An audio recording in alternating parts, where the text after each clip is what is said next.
Mana nyagasani kubona ikintu nabwira je ntago nibaza umuntu w'umunyarwanda wari uri mu gihugu. Hari n'abandi batoya bagiye babwirwa ayo mateka babinjizamo amateka mabi yo kugira ingengabitekerezo ya genocide.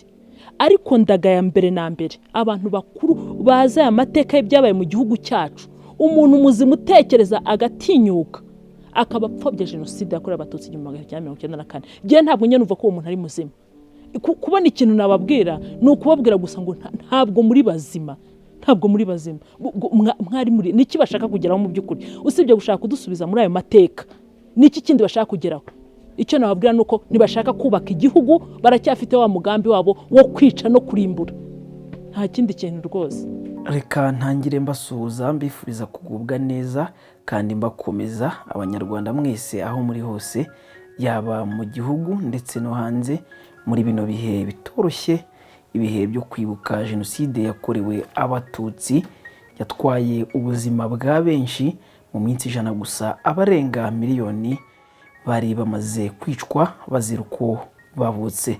Reka rero mbakomeze kandi mbabwira dukomeze twibuke twiyubaka, nkomeza nkukomeze twiyubakire u Rwanda ruzira amacakubiri, u Rwanda ruzira inzangano, u Rwanda ruzira ingengabitekerezo ya genocide.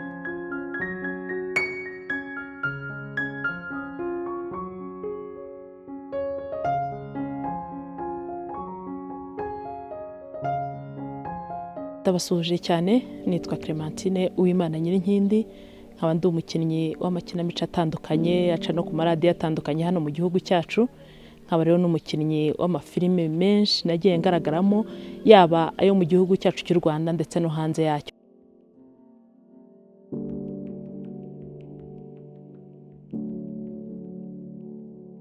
Jewe mbanza gutekereza mu by'ukuri ibi bihe byabaye mu gihugu cyacu, ngatekereza ukuntu abantu bari bameze, ngatekereza aho umuntu bwari bwaragiye.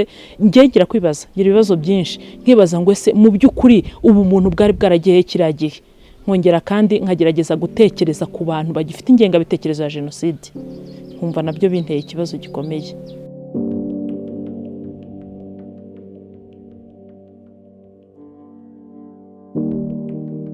Kuri giye ku giti cyanjye ni ibintu bintera ikibazo kinini cyane, kubera ntabwo ndi bugiye kuvuga byanjye byihariye, ariko igihugu cyabuze abantu benshi kandi b'ingenzi, kibura abantu mu maherere bazira uko bavutse, bazira ibyo batazi. Abana barapfa, abakecuru barapfa, batekereza barapfa. Mva ibintu byose biragenda biba ibintu ntabwo nyambasha kubivuga. Giye ku giti cyanjye mu by'ukuri iyo mbajije ngo mbitekerezaho iki, ntabwo njya mbyakira. Ntabwo nyambasha kugeza iki gihe, ntabwo ndabyakira. Nubwo tugeze igihe cyo kwibuka genocide yakorewe abatutsi 1994 ku nshuro ya 31, ntabwo njya mbyakira, ntabwo nabona ikintu mbivugaho kuko bijya birenga ubwenge bwanjye.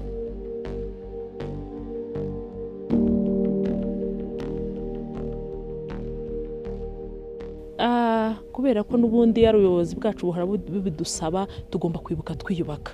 Uko byagenda kose abacu baragiye, igihugu cyabuze abantu, uko byagenda kose tugomba kubyakira tukibuka twiyubaka. Ntibivuga ko twibagirwa ayo mateka. Ayo mateka tuzahora tuyibuka, nta nubwo azasibangana mu mitima yacu, ariko ayo mateka ntabayo kugira ngo aduheze hasi. Ibyo rero bintera imbaraga zo kugira ngo nkomeze n'abandi, ariko ntibivuga ko mu mutima wanjye giye ku giti cyanjye hataba harimo ibikomere, ariko kubakomeza ndabakomeza nyujije mu ijwi ryanjye mu buryo bumwe cyangwa ubundi, nkabakomeza mu buryo bw'inyandiko, nkabakomeza mu buryo bwose bushoboka. Ngerageza gukomera nkakomeza n'abandi.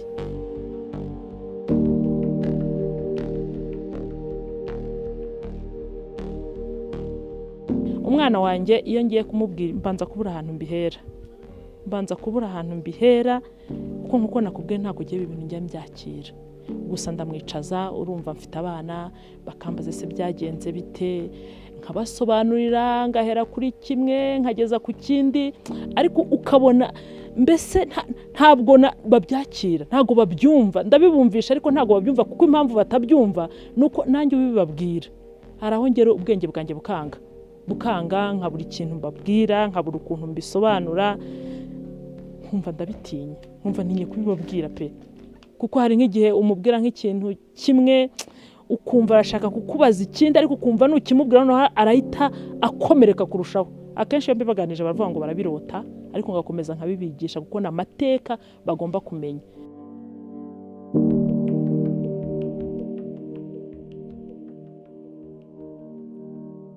Imana nyagasani, kubona ikintu nabwira je ntago nibaza umuntu w'umunyarwanda wari uri mu gihugu. Hari n'abandi batoya bagiye babwirwa ayo mateka babinjizamo amateka mabi yo kugira ingengabitekerezo ya jenoside. Ariko ndagaya mbere na mbere abantu bakuru baza aya mateka y'ibyabaye mu gihugu cyacu. Umuntu muzima utekereza agatinyuka akaba apfobya jenoside yakorewe abatutsi 1994. Je ntabwo nyene numva ko uwo muntu ari muzima. Kubona ikintu nababwira ni ukubabwira gusa ngo ntabwo muri bazima, ntabwo muri bazima. Mwari muri niki bashaka kugeraho mu by'ukuri usibye gushaka kudusubiza muri ayo mateka? Niki kindi bashaka kugeraho? Icyo nababwira nuko ntibashaka kubaka igihugu, baracyafite wa mugambi wabo wo kwica no kurimbura. Nta kindi kintu rwose.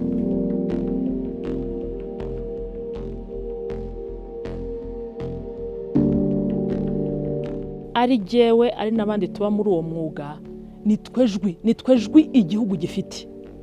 Nitwebwe dufite ubutumwa bugera ku bantu bose.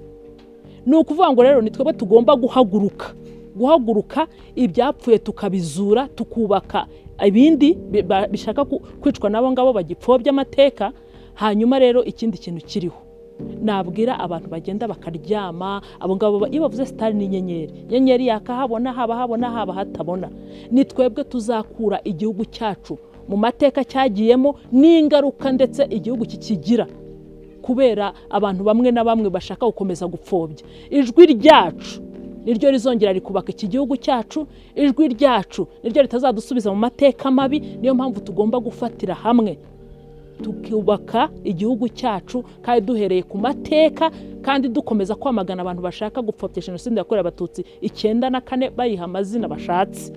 Ijwi ryacu rero rigomba kubaho, tukanyuza mu buryo bwose dukiniramo, tukanyuza mu ruganda dukoreramo, ariko ntabwo ari igihe cyo kwicara, ni igihe cyo gushyigikirana tukubaka igihugu cyacu nkuko bahora babitubwira.